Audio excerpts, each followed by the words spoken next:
Okay जी, बिस्मिल्लाहिर्रहमानिर्रहीम, अस्सलाम वालेकुम। Welcome back to BIA। आज हमारा इंशाल्लाह तीसरा दिन होगा सस्टेनेबिलिटी पढ़ते हुए।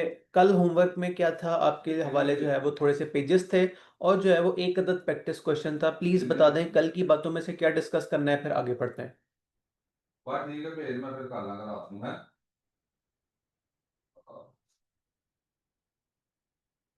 हाँ जी, कल के मुतालिक सवालात। अवाम ने कहा सीजर्स का क्या सीजर्स का मल्टीपल मीनिंग होते हैं। एक तो सीजर्स वो बीमारी होती है जिसमें जिसे उर्दू में मेरे ख्याल से मिर्गी कहते हैं। वो तो जो बंदा अचानक से बैठे बैठे जो है वो उससे कांपना शुरू हो जाता है वगैरह वगैरह। लेकिन सीजर का दूसरा मतलब होता है कि गवर्नमेंट आके या कोई भी जो है वो कब्जा जिसे कहते हैं, कोई आके आपकी प्रॉपर्टी पे रिसोर्सेज पे कब्जा कर ले। तो आई एम श्योर ये जो बुक में कर कहीं लिखा होगा सीजर्स, तो वो दूसरा वाला होगा, कब्जे वाला।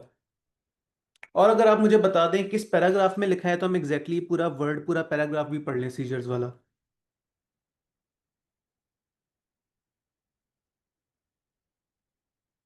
कुछ पेज नंबर याद है?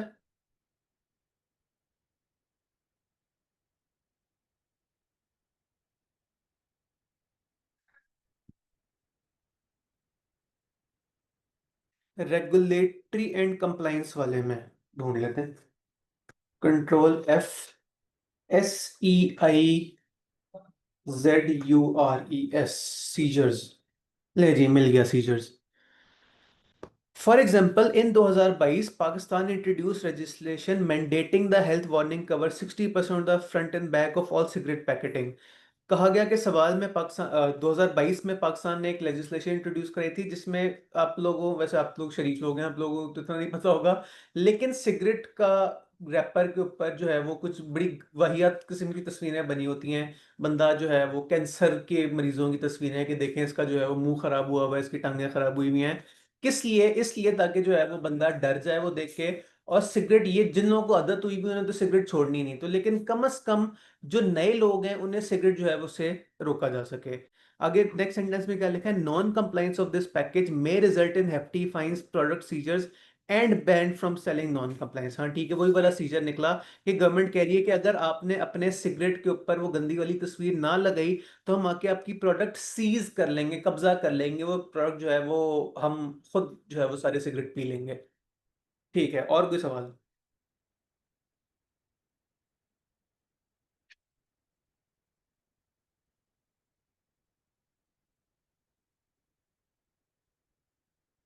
हाँ जी, बाकी नेक लोग अगर होमवर्क किया है या घर जाके कोई रीडिंग की है तो कुछ चीज अजीब सी लगी हो, देख लें। पुरानी बातें नहीं करेंगे तो नई बातें करनी पड़ेंगी।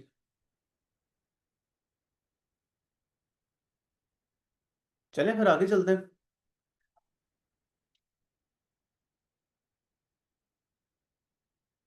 आज हमने क्या करना है, डे 3 के टॉपिक पे आ जाते हैं। ये रहा डे 3। डे 3 में हमने आज page number 183 to one, sorry, अवाम ने कहा मेंडलो मॉडल तो केस टू केस अप्लाई होगा ना? हाँ जी, बिल्कुल ऐसे ही है। सवाल आपको कहानी सुना के कहेगा कि भाई ये स्टेक होल्डर्स हैं, बताओ उनमें से कौन से वाले के साथ कौन सा वाला सलूक करना है। कल एक सवाल इस तरह का किया भी था क्लास में। जी, आज हमने पढ़ना है 187 टू 193। अगर देखा जाए तो आप लोग कहेंगे कि यार आज इतना सारा पढ़ना है, 3 पेज और 4 पेज, पूरे 7 पेज पढ़ना है रोजाना, तो हम सिर्फ 2 या 3 पेज पढ़ते होते हैं, तो टेंशन ना ले। अगर आप बुक खोल के देखेंगे तो आपको पता लगेगा कि उसमें ज्यादातर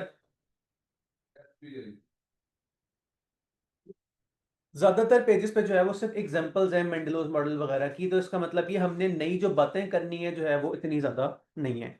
ओके जी, पहले एक दो पेजेस पे मजीद जो है वो मेंडलो की एग्जांपल और डिटेल्स की बात हुई थी। तो ऐसा करते हैं, जो है वो इतना इंपॉर्टेंट टॉपिक है जो 7-8 पेजेस पे चलता चला जा रहा है, तो उसको दोबारा गो थ्रू कर लेते हैं। मेंडलोस क्या होता था? शेयर होल्डर्स को जो है वो दो चीजों के हवाले से जो है वो मैप किया जाता था। उनकी पावर कितनी है, पावर से मुराद ये है कि वो कितना आपको अफेक्ट कर सकते हैं, कोई नया लॉ रेगुलेशन वगैरह ला सकते हैं कि नहीं जिससे आप डिस्टर्ब हो। और दूसरी चीज है इंटरेस्ट, के कितना उनके यहाँ, मैंने स्लाइड में वर्ड यूज किया है care, how much they care about you, उन्हें इस बात से कितना गर्ज है कि आप जो है वो क्या करते फिर रहे हैं।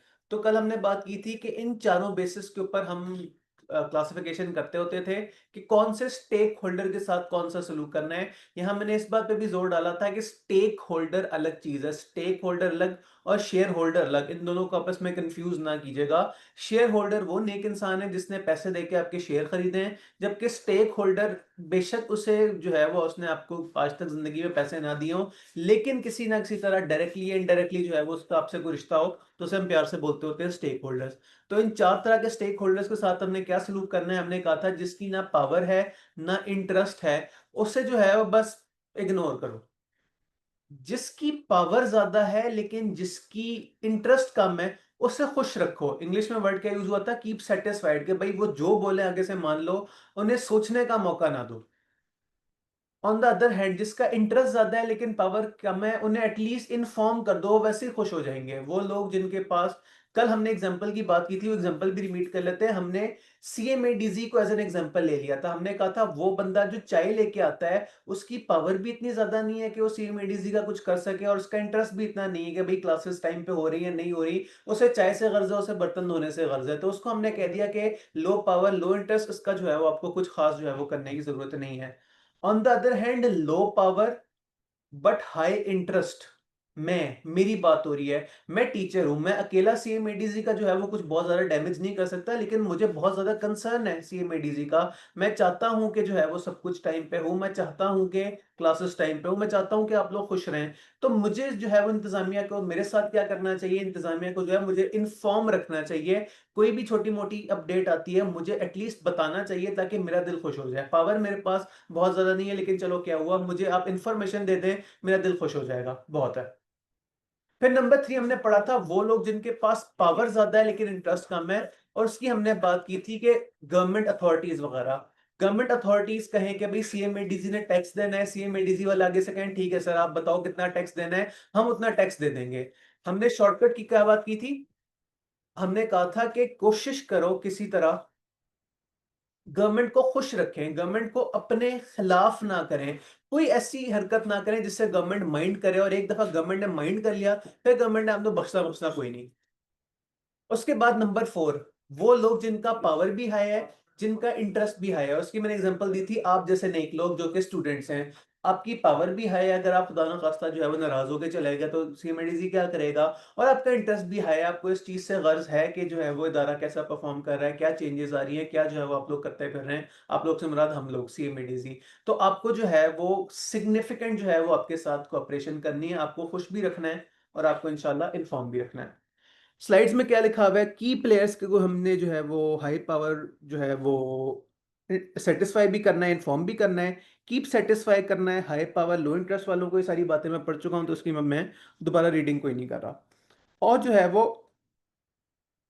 अपडेट्स और पीरियोडिक रीअश्योरेंस वगैरह आपने करते रहनी है। ये तो बस एक रिव्यू वाला पोर्शन था, क्योंकि बुक में इसका जो है वो काफी ज्यादा वेटेज थी, इसलिए मैंने सारा एज इट इज जो है वो दोबारा गो थ्रू कर दिया। अब आज की जो हमने नई बात पढ़नी है that is stakeholder radar.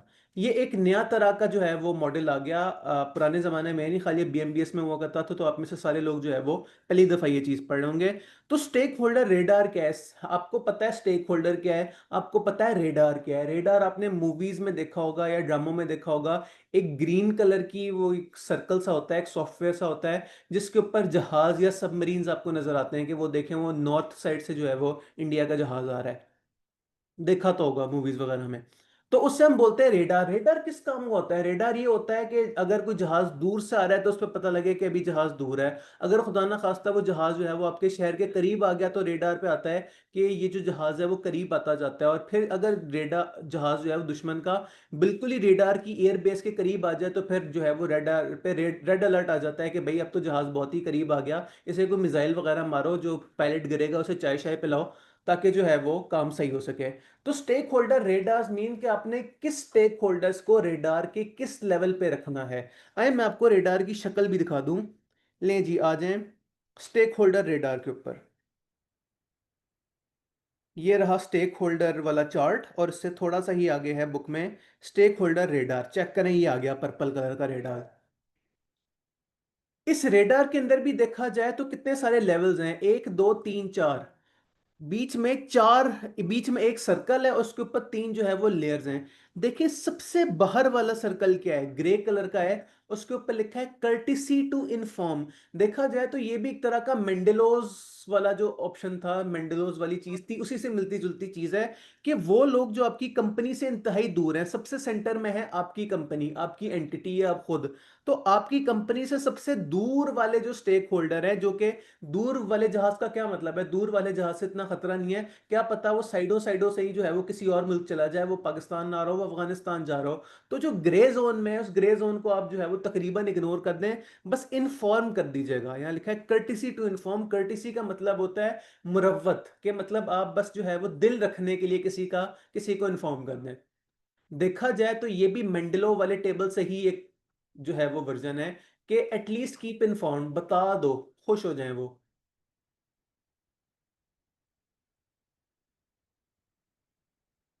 कौन सा वाला मेंडलो का डब्बा हुआ ये, कीप इन्फॉर्म्ड या कीप सेटिस्फाइड या मिनिमल एफर्ट?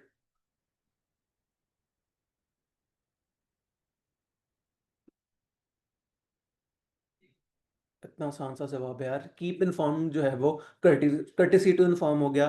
तो ग्रे जोन वाले लोग जो है वो इतने जरूरी नहीं है, उन्हें बता दो तो अच्छी बात है, और जो है वो कितनी इंपॉर्टेंट बात नहीं है। उसके बाद देखें क्या है, सेकंड सर्कल है good to have on board. Good to have on board का उर्दू तर्जुमा क्या हुआ कि खुशी हुई आपसे मिलके, खुशी हुई जो है वो आपको अपने करीब करके। इसका मतलब ये कि अगर कोई ग्रे जोन से थोड़ा सा अंदर जोन में आ गया है, तो उसको जो है वो, अगर वो खुश है आपसे तो बहुत अच्छी बात है, लेकिन अगर वो नाराज भी हो गया तो बहुत ज्यादा दुख की बात नहीं होगी।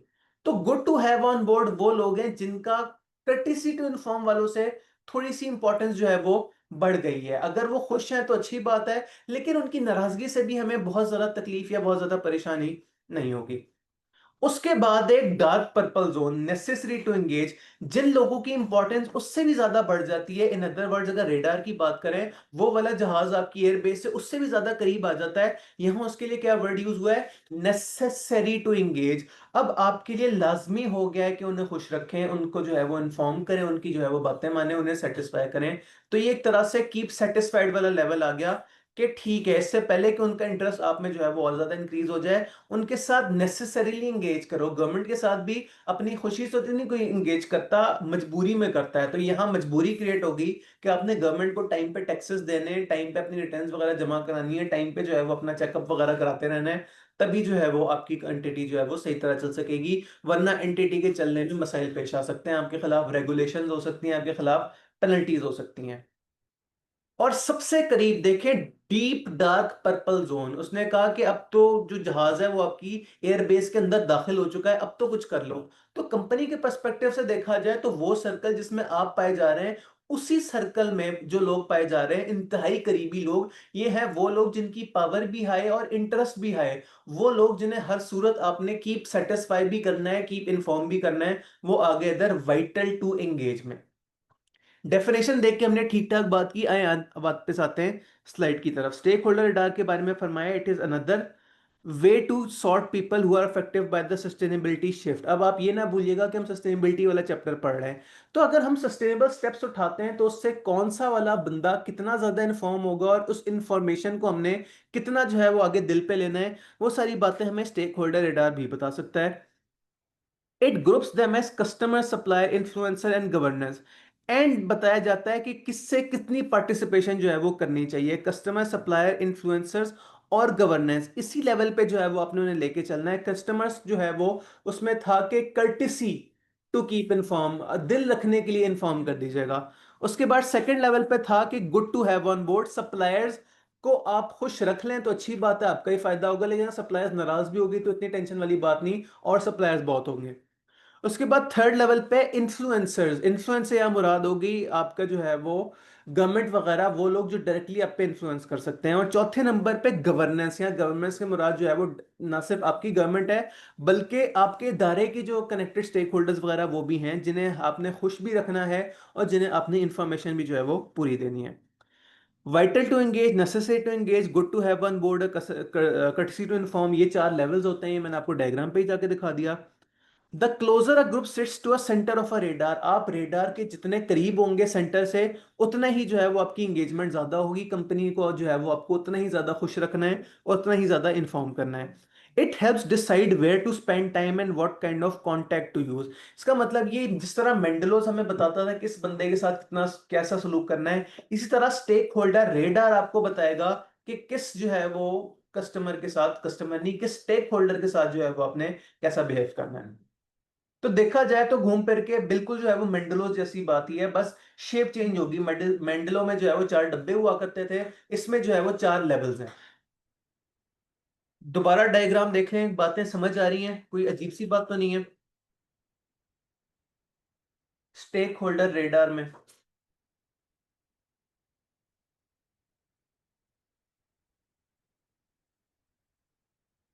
चलें, इसी बहाने साथ साथ देख लेते हैं आई कैप ने जो है वो उस बारे में क्या फरमाया। वी वाइटल टू एंगेज कौन से लोग हैं?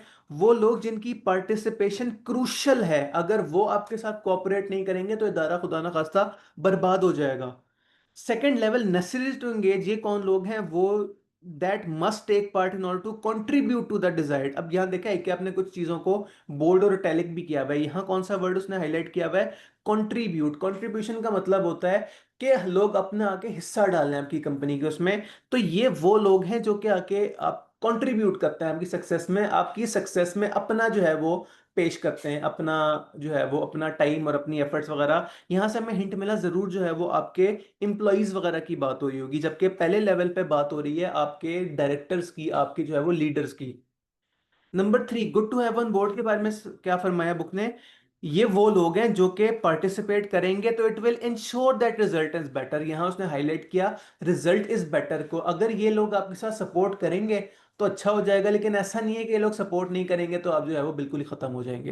यानी कि इंपॉर्टेंस जो है वो आहिस्ता आहिस्ता कम होती जा रही है जैसे ही आप रेडार के सेंटर से दूर होते हैं। और चौथे नंबर पे आपके पास आ गया कर्टिसी टू इन्फॉर्म, वो लोग जो कि ग्रे जोन में, जो कि आपसे बहुत दूर हैं। Participation does not condition the success of initiative, इनकी जो है वो पार्टिसिपेशन से आपका कोई जो है वो खास फायदा या नुकसान नहीं होता। हाँ जी, ऑल ओके।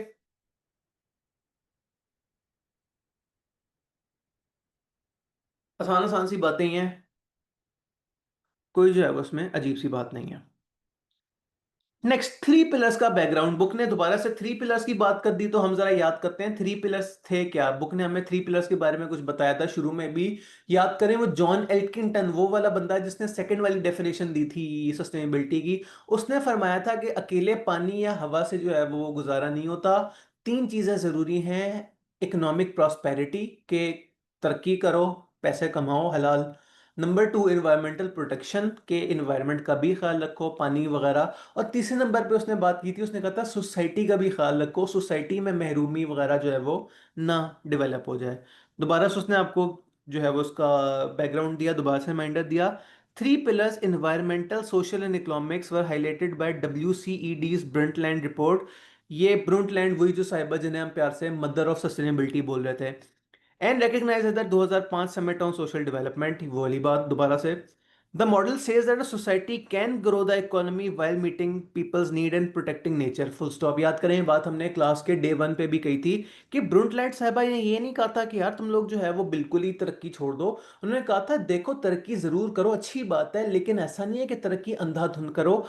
तो लोगों की नीड्स पूरी की जा सकती है नेचर को प्रोटेक्ट किए, बस एक्स्ट्राऑर्डिनरी प्रॉफिट्स को छोड़ के जो है वो इंसानियत की तरफ थोड़ा सी जो है वो ज्यादा तवज्जो देने की जरूरत है।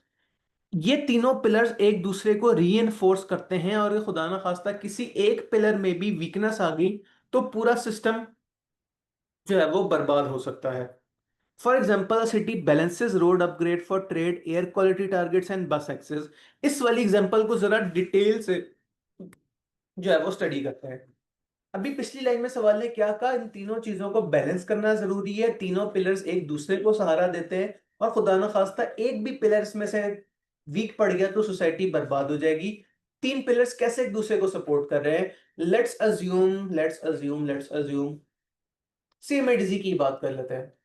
लेकिन सीएमएडीजी इन्वायरमेंटल डैमेज कैसे कर सकता है? तो ऐसे मौके पे थोड़ी सी उल्टी सीधी assumption लेनी पड़ेगी। लेट्स अज्यूम के सीएमएडीजी ने कोई फैक्ट्री लगा ली जिससे जो है वो आपको कोई ना कोई गुड्स जो है वो बन के मिल रही हैं। अब तीन चीजें जरूरी, इकोनॉमिक प्रॉस्पेरिटी। इकोनॉमिक प्रॉस्पेरिटी सीएमएडीजी ये चाहता है कि कोई ऐसा बिजनेस किया जाए जिससे जो है वो हलाल तरह के प्रॉफिट्स कमाए जा सकें। तो अगर बिजनेस होगा तो बिजनेस में एम्प्लॉयज होंगे, एम्प्लॉयज को सैलरी मिलेगी।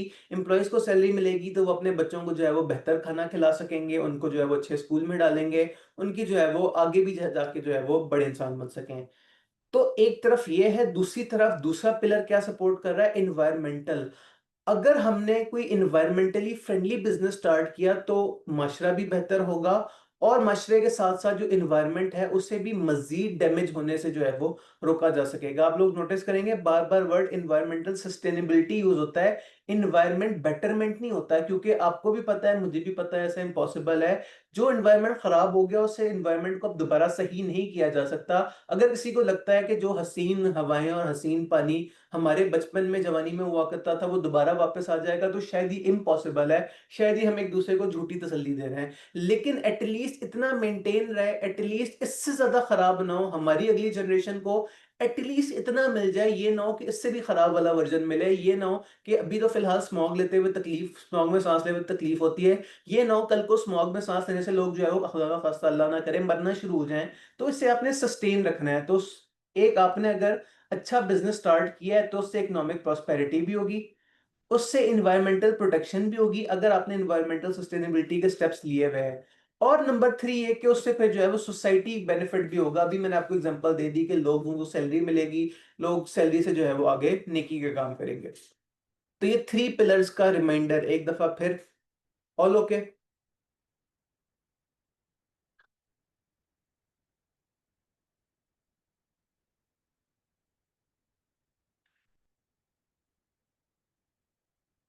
आज हमारे पास पढ़ने के लिए मटेरियल थोड़ा ही है, देखने में लग रहा था 7 पेज है, बहुत ज्यादा टाइम लग जाएगा, लेकिन आज का बस आखिरी टॉपिक स्टार्ट होने वाला है। और क्लास स्टार्ट हुए भी कितना टाइम हुआ है, थोड़ा सा बस। तो अगर माइंड में कोई भी बात आई डिस्कस वाली तो आप साथ कर सकते हैं। क्लास बहुत बड़ी है, थियोरेटिकल पोर्शन का ही साइड इफेक्ट होता है कि अगर टू द पॉइंट बात की जाए, अगर मैं आपको इधर उधर की कहानियां ना सुनाऊं तो हम तो बहुत जल्दी फ्री हो जाएं।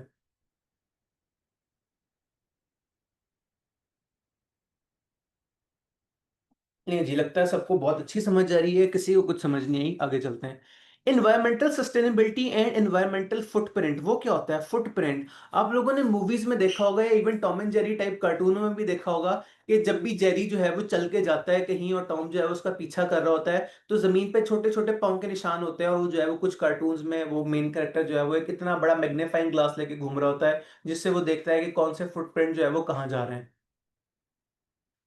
तो वो वाले फुटप्रिंट क्या होते हैं, वो बर्फ में या जमीन में या जो है वो किसी भी जगह पे जहां कोई चलता है उसके पीछे फुटप्रिंट्स रह जाते हैं। तो यहाँ फुटप्रिंट से क्या मुराद है, या क्या यहाँ भी कार्टूनों वाली बात हो रही है कि हम जो है वो मैग्नीफाइंग ग्लास लगा के देखें कि इस वाली रोड से जो है वो कितने लोग जो है वो जिंदगी में गुजरे थे? तो ऐसा तो इम्पॉसिबल है, लेकिन यहाँ फुटप्रिंट से मुराद है किसी कंपनी ने इन्वायरमेंट पे अपना क्या जो है वो असर पेश किया, उसे भी फुटप्रिंट ही बोलेंगे।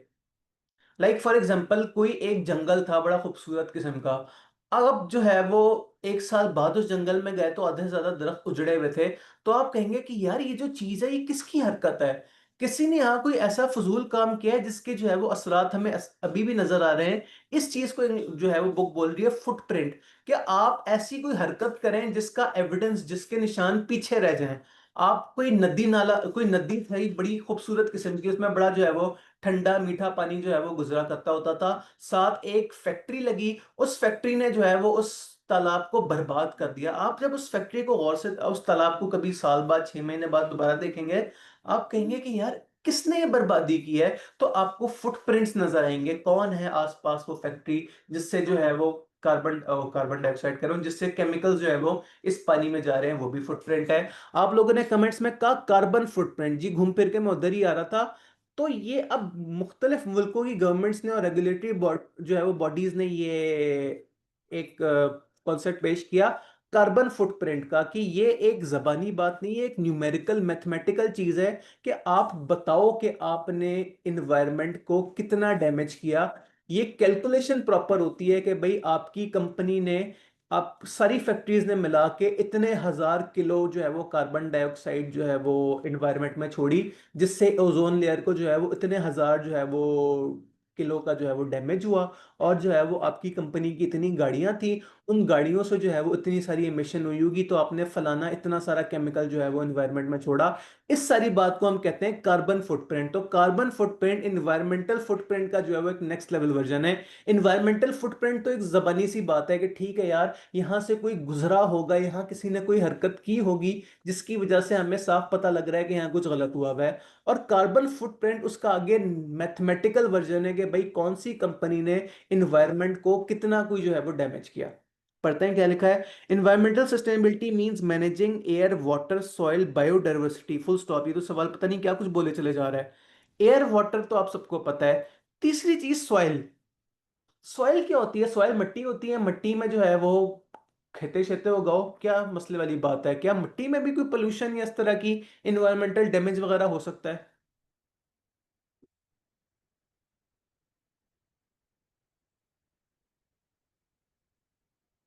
अब ये चीज थोड़ा सा जो है वो गांव का बैकग्राउंड या खेती बाड़ी वाले बैकग्राउंड से ताल्लुक रखने वाले लोग ज्यादा बेहतर समझ सकते हैं।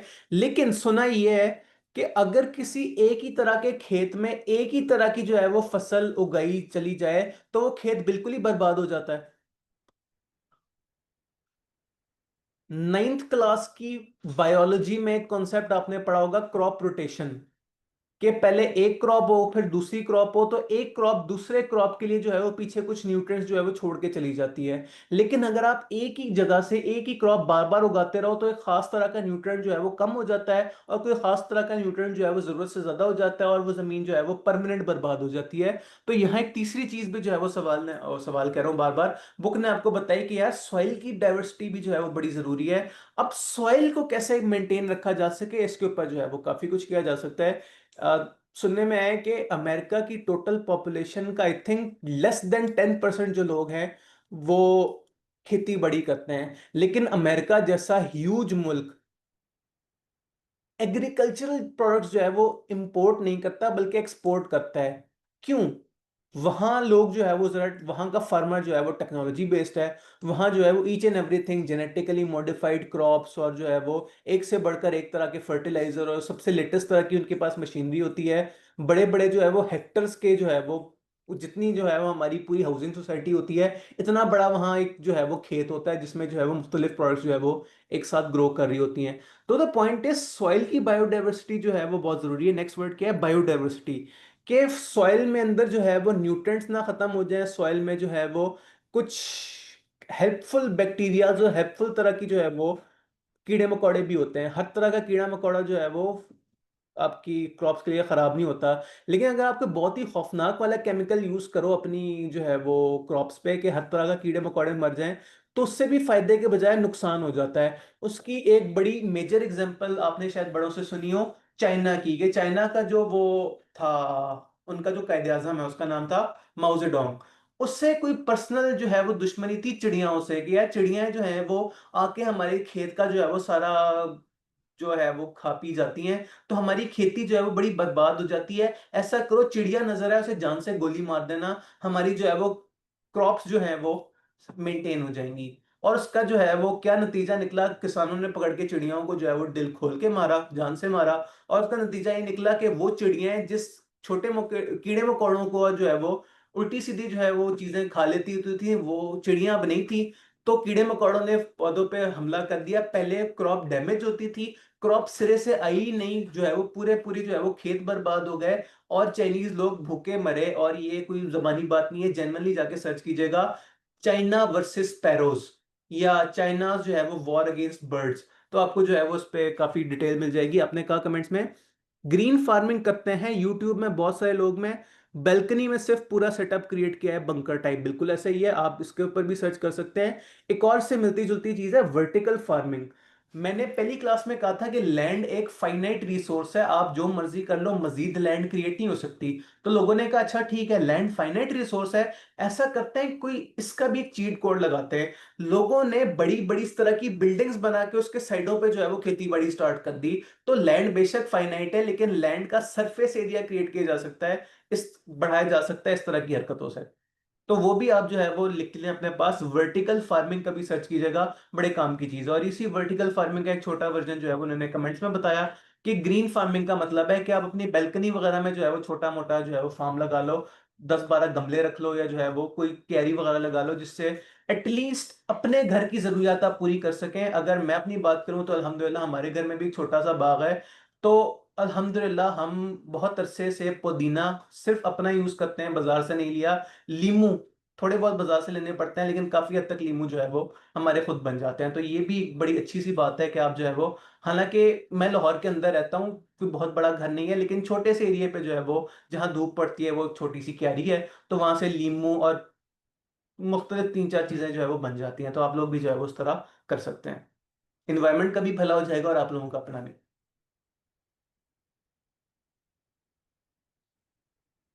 हाँ जी, यहाँ तक की बातें भी समझ आ रही होंगी। Next, its purpose is to conserve natural capital and avoid damage that can not be reverse. Natural capital क्या होता है, ये भी हमने कल परसों बात की थी कि नेचर की तरफ से जो आपको हसीन रिसोर्सेज मिले, अच्छी साफ सुथरी हवा, अच्छा पानी, अच्छी सॉइल, ये सारा आ गया नेचुरल कैपिटल। और जो है वो उसको ऐसा डैमेज जो कि रिवर्स ना किया जा सके, उससे जो है वो रोका जा सके।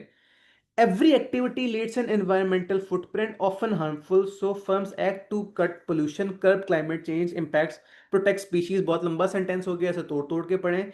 इन्वायरमेंटल फुटप्रिंट जो है वो आपकी हर हरकत का पीछे रह जाता है, बेशक इनविजिबल ही सही, लेकिन अब टेक्नोलॉजीज आ गई हैं जिससे पता लगाया जा सकता है कि अच्छा फलानी गाड़ी जो है वो साल में इतने किलोमीटर चली है, इस गाड़ी की एज इतनी है, इस गाड़ी में जो है वो फलाने ब्रांड का पेट्रोल डलता है, तो जरूर इस गाड़ी से जो है वो अप्रोक्सीमेटली इतने हजार किलोग्राम जो है वो कार्बन डाइऑक्साइड एटमॉस्फेयर में निकला होगा। इसी तरह फैक्ट्रीज की भी कैलकुलेशन हो जाती है, अच्छा ये वाली फैक्ट्री है, इसमें ये वाली प्रोडक्शन होती है, ये वाला फ्यूल यूज किया जाता है, ये वाला केमिकल यूज होता है, इतने घंटे फैक्ट्री चलती है, तो डेफिनेटली इस फैक्ट्री ने जो है वो इतना काम किया होगा। तो बेशक कार्बन डाइऑक्साइड इनविजिबल चीज है, धुआं इनविजिबल चीज है, थोड़ी देर निकलता है, रात को गायब हो जाता है, आपको क्या पता कि इस फैक्ट्री ने कितना जो है वो एनवायरमेंटल फुटप्रिंट किया है। लेकिन इस इनविजिबल चीज को जो है वो मेजर करने की भी चीजें जो है वो अब मार्केट में आ गई हैं, लोगों को पता लग गया है कैसे ये सारा कुछ होता है।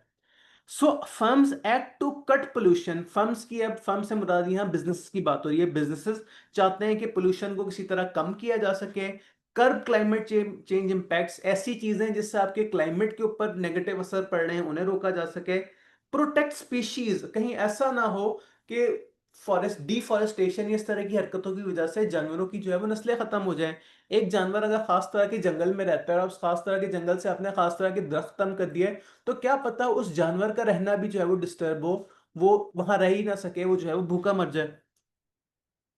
Avoid over use of ground water minerals, reduce waste. Once again बहुत सारी चीजों को मैंने कॉमे में करके लिखा हुआ है, तो एक एक करके इन्हें देखते हैं।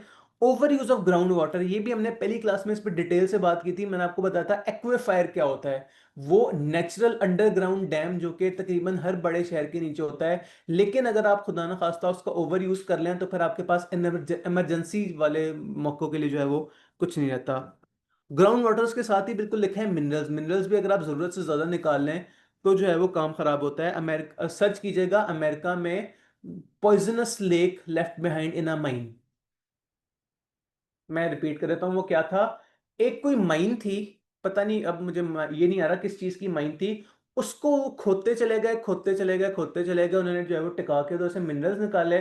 फिर अचानक से उस इलाके में हुई टिका के बारिश, उन सारी माइंस के अंदर जो है वो पानी भर गया, और चूंकि माइंस के अंदर केमिकल वगैरह यूज होते थे, तो अब वो जो तालाब है वो बिल्कुल ही उस माइन जहां होती थी वहां पे एक जहरीला तालाब है, उसके इर्द गिर्द आप नहीं जा सकते उसके जो है वो। बल्कि एक और इंटरेस्टिंग बात, उधर स्नाइपर्स बैठे हैं सिर्फ इसलिए कि अगर खुदा ना खास्ता कोई बंदा जाए तो उसे रोका जा सके।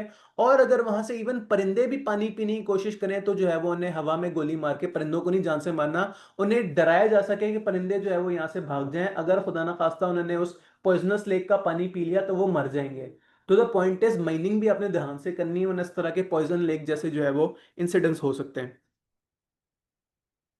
अभी पता नहीं मेरा पॉजिटिव इम्पैक्ट है कि साइड इफेक्ट है कि मैं चूंकि यूट्यूब वीडियोस जो है वो इस तरह की देखता रहता हूँ, तो इस तरह की इंटरेस्टिंग बातें मैं आपको साथ साथ बताता रहता हूँ। आपको लिखवा देता हूँ कि फलानी चीज़ अगर आप और ज़्यादा डिटेल से देखना चाहें तो फलानी यूट्यूब वीडियो देख लीजिएगा। लंबा सा कमेंट आया, because of the same thing researches are going on, insects और have disappeared, butterflies, earthworm, lady bug. आपने बिल्कुल सही बात की।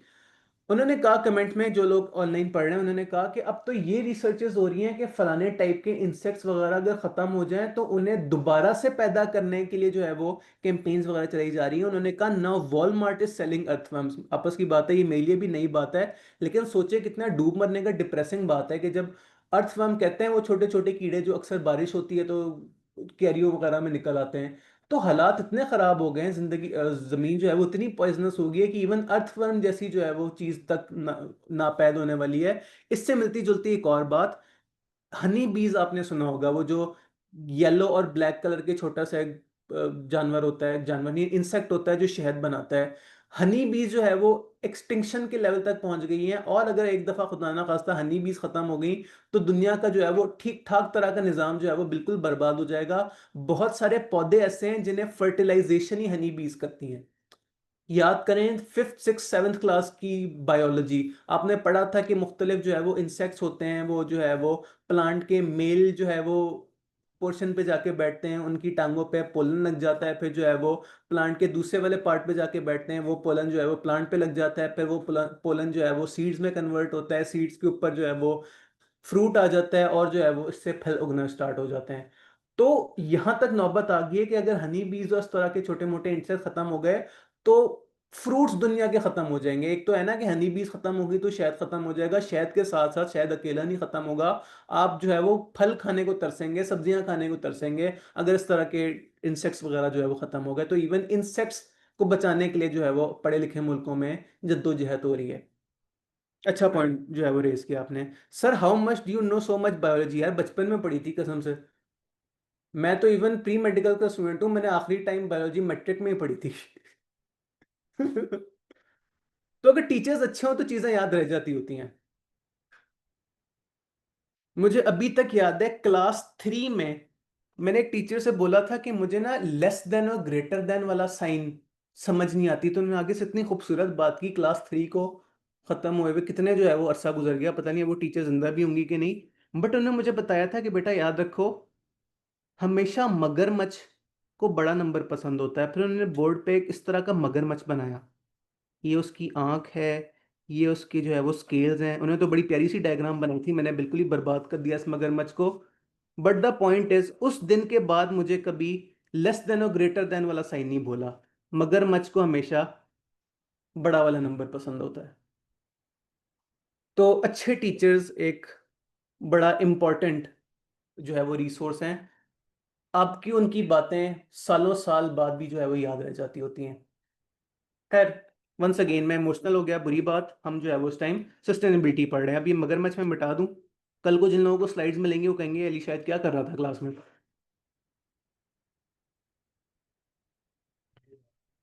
खैर इस तरह की बातें भी जरूरी होती है, वरना आधे घंटे में क्लास खत्म हो जाया करेगी।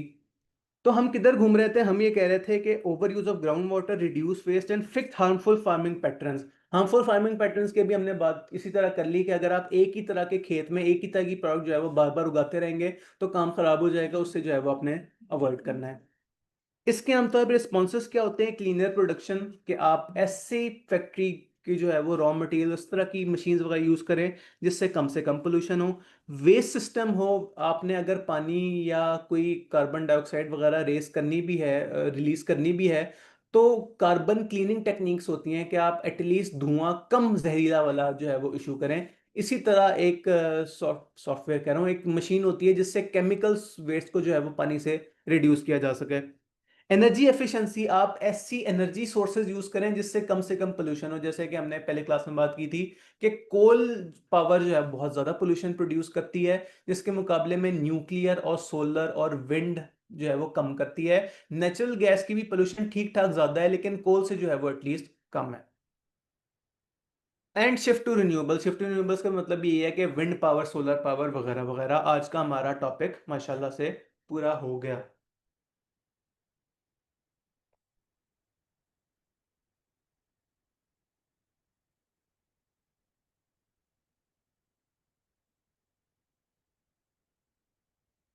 नहीं जी, हमारे पास अभी थोड़ा सा टाइम है, तो हम ऐसा करें क्वेश्चन नंबर 6 और 9 देख लें, प्रैक्टिस क्वेश्चन का। लेट्स हैव अ लुक क्या रखा है 6 और 9 में। सवालात नंबर 6 और 9 में, PRACTICE।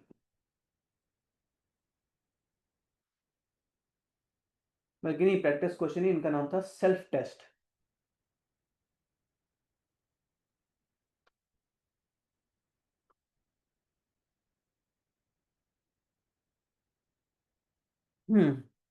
ये जी सेल्फ टेस्ट आ गए। Question number 6 required, identify the role of Miss Aisha is performing in the country, in the company, propose remedial measures to mitigate the water scarcity in the region। Remedy का मतलब किसी चीज की मरहम करना, उसे repair करना।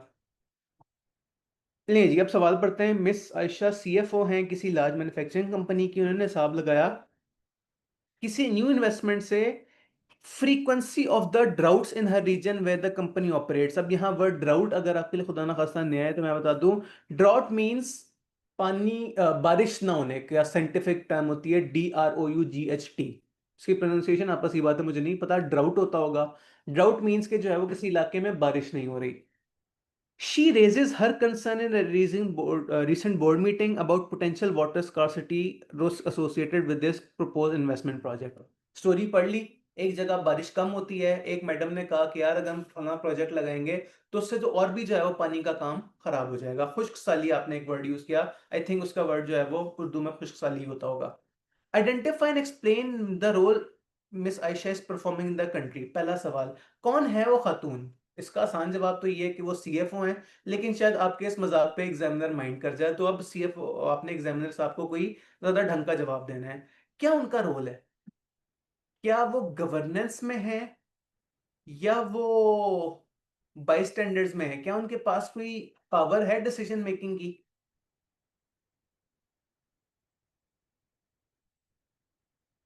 सोच लें, सीएफओ है, सीएफओ के पास कोई पावर शावर तो नहीं होती।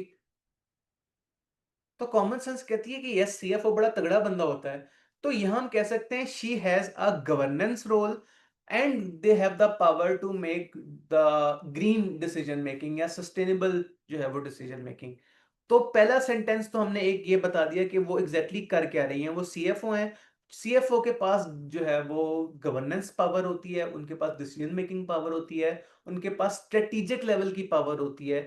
तो उनके हाथ में है कि वो कौन से तरह की प्रोजेक्ट को अप्रूव करवाएं और कौन से तरह के प्रोजेक्ट्स को अप्रूव जो है वो ना होने दें। यहाँ एक वर्ड यूज हुआ था, she raises a concern in recent board meeting. अब बोर्ड मीटिंग से हमें ये हिंट मिली कि वो अकेली डायरेक्टर नहीं है, उनके अलावा 10-12 लोग और भी होंगे जो कि कंपनी की डिसीजन मेकिंग करते हैं। तो एटलीस्ट शायद ये खातून अकेले कुछ ना बिगाड़ सकें। क्या पता उस बोर्ड के बाकी 11 लोग कहें कि भाई ये वाला प्रोजेक्ट नया लगना ही चाहिए, इससे बहुत सारा प्रॉफिट होगा। और क्या पता उस बोर्ड में एक शरीफ खातून यही हो जो कि कहें कि नहीं भाई बुरी बात है, पानी का जो है वो काम खराब हो सकता है। तो ये सारी बातें माइंड में रखते हैं हम क्या आंसर ड्राफ्ट करेंगे कि as a CFO she has जो है वो decision making power, so she can influence the board. At least वो बोर्ड को समझा तो सकती है ना कि देखो तुम लोग अगर कोई उल्टा डिसीजन ले रहे हो तो उससे सोचो कितना गुनाह मिलेगा, कितनी जो है वो जिंदगी बर्बाद होगी, कितना जो है वो इन्वायरमेंट को डैमेज पहुंचेगा। तो ये जो मैंने सारी उर्दू में बातें की हैं, आप इंग्लिश में कुछ ना कुछ लिख लेंगे।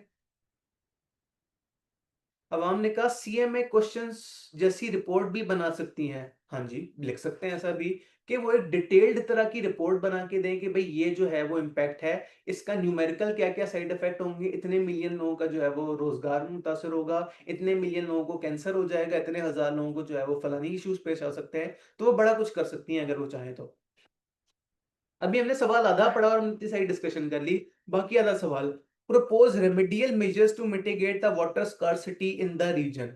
remedial measures, क्या क्या किया जा सकता है उस इलाके में पानी की स्कार्सिटी को कम करने के लिए? तो ऐसे मौके पे वो चीज जो हम अपने बड़ों से बचपन से सुनते हैं, थोड़ी सी तो वही लिख दें कि सुना है कि जहां दरख्त ज्यादा होते हैं वहां बारिश ज्यादा होती है। तो कहें कि इस इलाके में मैडम को 1 अरब दरख्त लगाने की कैंपेन लगानी चाहिए। ये बात मैंने 50% मजाक मजाक में, 50% सीरियसली गई थी। वाकई एक साइंटिफिक फिनोमेना है कि जहां दरख्त ज्यादा होते हैं वहां बारिश ज्यादा होती है। उसकी एक अनोमली है इंग्लैंड, वहां ना दरख्त ज्यादा है लेकिन बारिश जो है वो 24 घंटे होती है, बट लेकिन स्टिल अनोमली। तो ट्रांसपायरेशन आपने जो है वो साइंटिफिक वर्ड यूज कर दिया, या मैं अकेला नहीं हूं जिसे जो है वो अच्छी बायोलॉजी अच्छी केमिस्ट्री याद है। तो ट्रांसपायरेशन अब मुझे एग्जैक्टली याद नहीं, लेकिन मेरे ख्याल से ये वर्ड हुआ करता था। तो आप कहें कि उस इलाके में फॉरेस्टेशन की कैंपेन जो है वो लॉन्च की जाए। अब यहाँ अगर कोई नेगेटिव होके सोचे तो वो सोचे, यार दरख्त लगाने के लिए भी पानी चाहिए होता है, तो पानी नहीं है तो बंदा दरख्त किधर से लगाएगा। लेकिन वो कहते हैं कि अगर बहानेबाजी की नियत ना हो तो जो है वो कुदरत से 100 तरीके जो है वो पैदा हो जाते होते हैं।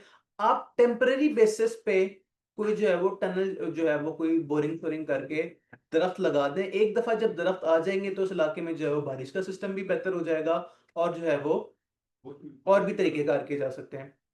और यहाँ क्या रिक्वायरमेंट थी, प्रपोज रेमेडियल मेजर्स। मेजर्स से आपको हिंट मिला कि सिर्फ एक मेजर काफी नहीं है, कम से कम दो तीन बताने पड़ेंगे। और सोचें पानी की स्कार्सिटी को कम करने के लिए क्या किया जा सकता है। इरिगेशन सिस्टम, कोई छोटी मोटी नहर का रुख उस इलाके में मोड़ दिया जाए जिसमें सैलाब वगैरह ज्यादा आते हों। जहां पानी जरूरत से ज्यादा है उसे मोड़, ऑल्दो ये एक बहुत एक्सपेंसिव प्रोजेक्ट है, नदियां नहीं बनाना कोई आसान काम नहीं है, बहुत ज्यादा जो है वो इंजीनियरिंग और बहुत सारा रिसोर्सेज वगैरह चाहिए होते हैं। लेकिन इस टाइम हमारे रिसोर्सेज तो गर्ज तो नहीं है। इस टाइम तो हमें 5 में से 5 नंबर लेने हैं या 4 नंबर लेने हैं, तो लिख दें कि जो है वो टेम्परेरी कनाल्स और इस तरह की इरिगेशन सिस्टम्स वगैरह जो है वो यूज किए जा सके। दो मेथड्स हमने सोच लिए किसी तरह, कोई तीसरा मेथड मान में आया है। एक typical answer, launch awareness campaign, save water save life, use bucket to car wash. बिल्कुल ऐसा ही है कि आप लोगों को अवेयरनेस पेश करें, लोगों से कहें कि यार तुम लोगों को पता है कि बारिश पहले ही कम होती है, ग्राउंड वाटर पहले ही ना होने के बराबर है, तो तुम लोग जो है वो सारा दिन आधा घंटा लगा के अपनी गाड़ियां धोते रहते हो, पानी कहाँ से आएगा, पानी खत्म हो चुका है। तो अवेयरनेस हो, आप कहें कि जो है वो पानी का मिस यूज जो है वो कम से कम हो, तो इससे भी जो है वो अपना रेमिडियल मेजर्स की जा सकती है वाटर स्कार्सिटी। तो हमने तीन जो है वो मेथड्स को इसे लिख दिया है पेपर में, काफी है इतना, इस एक सवाल के लिए काफी है। अब हमारे पास अभी भी क्लास में टाइम है माशाल्लाह, यानी कि एक और सवाल कर लेना चाहिए। Question number 9, identify and explain three examples of environmental footprint resulting from operations and expansion activities of फलानी company. Three examples of environmental footprint. Okay जी, अब सवाल पढ़ते हैं तो हमें फुटप्रिंट नजर आएगा। TPL is a leading telecom service of Pakistan। ठीक है, सेंटेंस हमें को खास बात पता ही लगी। As part of its recent business expansion, company has installed thousands of mobile phone and laid extensive fiber optic cables both across urban and rural areas। लें जी, carbon footprint ढूंढना है, आपने थाउजेंड्स ऑफ मोबाइल टावर लगाए हैं, तो thousand of mobile tower लगाने के लिए आपको हंड्रेड्स ऑफ दरख्त वगैरह काटने पड़ेंगे शायद। वो जो टेलीफोन जो पोल्स हैं वो शायद गांव में भी लगे हों, तो गांव में तो इरिगेशन वाली जमीन होती है, खेती बड़ी वाली जमीन होती है, क्या पता खेती बड़ी वाली जमीन पे भी जो है वो आपको कहीं कहीं टावर लगाने पड़े हों। तो आपने दरख्त काटे होंगे, आपने जमीन जो कि खेती बाड़ी के लिए इस्तेमाल होनी थी, जिससे आटा रोटी वगैरह निकलनी थी, उसकी जगह आपने जो है वो टेलीफोन टावर निकाल लिया, तो ये एक बड़ा ठीक ठाक किस्म का फुटप्रिंट है। And led extensive fibre optic cables through both urban and rural areas. Fibre optic cable आपको पता है अंडरग्राउंड होते हैं, तो अंडरग्राउंड किसी भी तरह का केबल डलने के लिए सोचें क्या हुआ होगा, इतनी जो है वो उन्होंने सड़कें खोदी होंगी, इतना कुछ किया होगा, तो क्या वो एक एनवायरमेंटल फुटप्रिंट नहीं है। आपने कहा अंडरग्राउंड वायरिंग होती है तो may be soil pattern disturb होगा, सॉइल पैटर्न डिस्टर्ब होगा रूरल एरियाज में और अर्बन एरियाज में। इतनी सारी जो है वो आपने जब खुदाई की होगी, आपको पता है लाहौर की अगर मैं बात करूं तो किसी एक जगह पे जो है वो अगर इस तरह का कोई पाइपलाइन वगैरह डल रही हो तो ट्रैफिक कितना बर्बाद होता है, लंबे लंबे रूट से जो है वो घूम फिर के आना पड़ता है, इससे जो है वो गाड़ियों का ट्रेवल टाइम इंक्रीज हो जाता है, गाड़ियों का ट्रेवल टाइम इंक्रीज होता है तो एमिशन ज्यादा होती हैं। अगली सेंटेंस पढ़ते हैं। These developments required heavy use of machinery, consumption of significant amount of electricity primarily derive from non renewable resources. Check करें सवाल कितने खूबसूरत मूड में है, आपको ईच एंड एवरी चीज का हिंट मिल रहा है कि उसने कहा कि बिजली यूज हुई है, बिजली भी गंदी वाली यूज हुई है, वो वाली बिजली जो कि नॉन रिन्यूएबल रिसोर्सेज से जो है वो प्रोड्यूस होती थी। तो उससे भी हमें हिंट मिल गया कि भाई कार्बन फुटप्रिंट हमारा ये भी है कि एक्स्ट्रा बिजली इस्तेमाल की आप लोगों ने। And generate construction waste. Construction waste भी जो मलबा शलबा होता है उसका आप क्या करेंगे, उसे आप डिस्पोज ऑफ करेंगे। डिस्पोज ऑफ किस तरह से करेंगे, उसे जो है वो मैदानों वगैरह में डाल देंगे, या जो है वो उसे आप पानी में बहा देंगे, जिससे जो है वो बहुत ज्यादा वाटर पोल्यूशन होगी। अब तक हमें तीन चार जो है वो मिल गए हैं। आपने कहा exhaustion of non renewable sources, बिल्कुल ऐसे ही है। आपकी इस हरकत की वजह से दुनिया में पेट्रो जो ऑयल है, क्रूड ऑयल है जिसकी बिजली बनाई जा सकती है, या कोल या नेचुरल गैस जो है वो भी यूज हुई होगी, ये भी फुटप्रिंट है। Additionally, frequent replacement and disposal of outdated telecom equipment contribute to the production of electronic waste। ये इलेक्ट्रॉनिक वेस्ट भी बड़ी जो है वो बहुत बड़ा सरदर्द है। हम लोग हर साल नया मोबाइल जो है वो खरीद लेते हैं, लेकिन पुराना मोबाइल हम क्या करते हैं, डस्टबिन में डालते हैं? नहीं, पुराना मोबाइल हम जो है वो किसी कहीं बेच देते होते हैं। तो पुराना मोबाइल बेच के कहाँ जाता है? किसी पुराने मोबाइल शॉपिंग सेंटर में जाता है। आपने सुना होगा लाहौर के हफीज सेंटर में पिछले 2 साल में 3 दफा आग लग चुकी है। ये अलग बात है कि बहुत सारे लोग कहते हैं कि वो लोग आग जान के खुद ही लगाते हैं ताकि उन्हें बहुत सारे इंश्योरेंस के पैसे मिल सकें, लेकिन अगर लॉजिकली सोचा जाए, इतनी सारी, एक मिनट में बताता हूँ ई वेस्ट क्या होता है, मैं घूम फिर के उधर ही आ रहा हूँ। ई वेस्ट, अच्छा, एक आपने किसी शॉपिंग सेंटर में जाके अपना पुराना मोबाइल बेच दिया। आपको पता है कि कोई भी जो बैटरीज होती हैं पुरानी मोबाइल्स वगैरह की, वो 4-5 साल, मैक्सिमम 6-7 साल बाद वो फट जाती हैं, या एटलीस्ट फटती नहीं है तो इनमें से धुआं निकलना शुरू हो जाता है, केमिकल निकलना शुरू हो जाता है। फोन बैटरी तो बहुत दूर की बात है, अगर कोई सिंपल सेल, आप कोई किसी घड़ी का आप जो है वो 4-5 साल सेल चेंज ना करें, उसके बाद जब आप सेल निकालते हैं तो देखें उसकी क्या हालत होती है। अंदर से ग्रीन कलर का केमिकल सा निकला होता है, थोड़ा बहुत पानी निकला होता है, तो दैट इज इलेक्ट्रॉनिक वेस्ट। आपके जो पुराने लैपटॉप्स, टूटे फूटे लैपटॉप्स या पुराने मोबाइल्स हैं, ये बड़ी खौफनाक तरह का वेस्ट होता है। हमें तो पता नहीं, हम तो जो है वो सस्ता सेकंड हैंड किसी को बेच देते हैं। और वो सेकंड हैंड मोबाइल, अच्छा मैं अभी फ्री सेंटर की एग्जांपल तो मेरे बीच में ही रह गई। वो जो आप पुराने मोबाइल्स बेचते हैं, उतने किसी एक शॉपिंग सेंटर में इतने हजारों लाखों आउटडेटेड मोबाइल पड़े हैं, जिनमें से बहुत सारे तो 5-6 साल पुराने भी हो गए। उनमें से सबकी बैटरी एक ना एक दिन फूलनी तो है, एक दिन उसमें से लीकेज तो होनी है। लेकिन कभी कभार वो लीकेज इतनी स्ट्रांग होती है, इतनी खौफनाक होती है कि उसके आसपास हल्का सा स्पार्क हो और हो जाता है धमाका। और एक ऐसा इलाका जहां बहुत ज्यादा इलेक्ट्रॉनिक्स है, वहां हल्का फुल्का धमाका भी अगर हो जाए तो फिर वाकई पता लगता है कि पूरी बिल्डिंग जो है वो घंटे में जो है वो जल के खत्म हो गई। तो ई वेस्ट वो वाला वेस्ट होता है, इलेक्ट्रॉनिक चीजों का वेस्ट, लैपटॉप्स की बैटरीज, टैब्स की बैटरीज, मोबाइल्स की बैटरीज पड़े पड़े उनमें से केमिकल निकलना शुरू हो जाता है। वो केमिकल वैसे बड़ा डेंजरस होता है, उस केमिकल में बड़ी ठीक ठाक किस्म की आग शाग भी लग जाती है। तो उसे कहते हैं इलेक्ट्रॉनिक वेस्ट, जो कि नॉर्मल वेस्ट से भी ज्यादा खौफनाक चीज होती है। लेकिन जी, इसी बहाने बातों बातों में अपने ई वेस्ट नामी एक नई चीज भी सीख ली। अभी भी क्लास में ऑल दो 15 मिनट पढ़े हैं, लेकिन मैं इस पोर्शन को इससे ज्यादा नहीं जो है वो घसीटना चाह रहा। तो आई गेस आज के लिए इतना काफी है। मैं आपको आज का होमवर्क बता दूं। डे 3, क्या पढ़ा हमने? मेंडेलोस को एक दफा रिव्यू किया, शेयर होल्डर रिटर्न नमी नई चीज पढ़ी, शेयर होल्डर एक्सपेक्टेशन पढ़ी, 3 पिलर्स का जो है वो दोबारा से रिवाइज किया, और इन्वायरमेंटल फुटप्रिंट देखा। 2 सवाल थे, 2 सवाल हमने कर लिए हैं। आपने पेज नंबर 187 टू 193 पढ़ के आना है। और ये क्वेश्चन नंबर 6 और क्वेश्चन नंबर 9 बेशक हमने क्लास में कर लिए, एक दफा इनके सॉल्यूशंस भी देखाइएगा, क्या पता बुक ने कोई ऐसी नई बात की हो जो कि हमने दूर दूर तक पढ़ी भी ना हो, सोची भी ना हो। तो कल इंशाल्लाह उसके ऊपर डिस्कस करेंगे। आज के लिए काफी है, मुझे बोले अल्लाह हाफिज, मिलते हैं कल।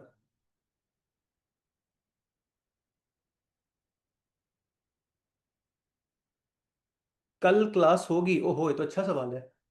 क्लास होती है 1:15। यार ये अच्छा सवाल है, पहले तो ये वाली क्लास 1:45 हुआ करती थी। एक मिनट, ये सवाल के ऊपर मैंने गौर व फिक्र नहीं की, मैं एक दफा इंतजामिया से पूछ के आपको बताता हूँ।